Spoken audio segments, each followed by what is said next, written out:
சென்னையில் நடைபெற்று வந்த 22வது சென்னை சர்வதேச திரைப்பட விழாவில் சிறந்த நடிகராக விஜய் சேதுபதி, சிறந்த நடிகையாக சாய் பல்லவி ஆகியோர் தேர்வாகி உள்ளனர். கடந்த 12 முதல் 19ஆம் தேதி வரை 8 நாட்கள் சென்னை திரைப்பட விழா நடந்தது. இதில் தமிழ் படங்கள், இந்தியாவின் பல்வேறு மொழி படங்கள் மற்றும் பன்னாட்டு திரைப்படங்கள் திரையிடப்பட்டது. 25 தமிழ் படங்கள் திரையிடப்பட்டதில் சிறந்த படத்திற்கான விருது அமரன் படத்திற்காக இயக்குநர் ராஜ்குமார் பெரியசாமிக்கு வழங்கப்பட்டது.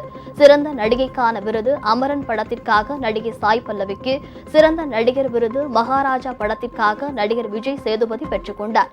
சிறந்த குழந்தை நட்சத்திரத்திற்கான விருது வாழை திரைப்படத்தில் நடித்த பொன்வேலுக்கு வழங்கப்பட்டது. விழாவில் கலந்து கொண்ட இயக்குநர் பாக்யராஜ் பேசும்போது, படம் நன்றாக இருக்கிறது என ரசிகர்கள் சொல்லும் வகையில் படம் எடுக்க வேண்டும் என கேட்டுக்கொண்டார்.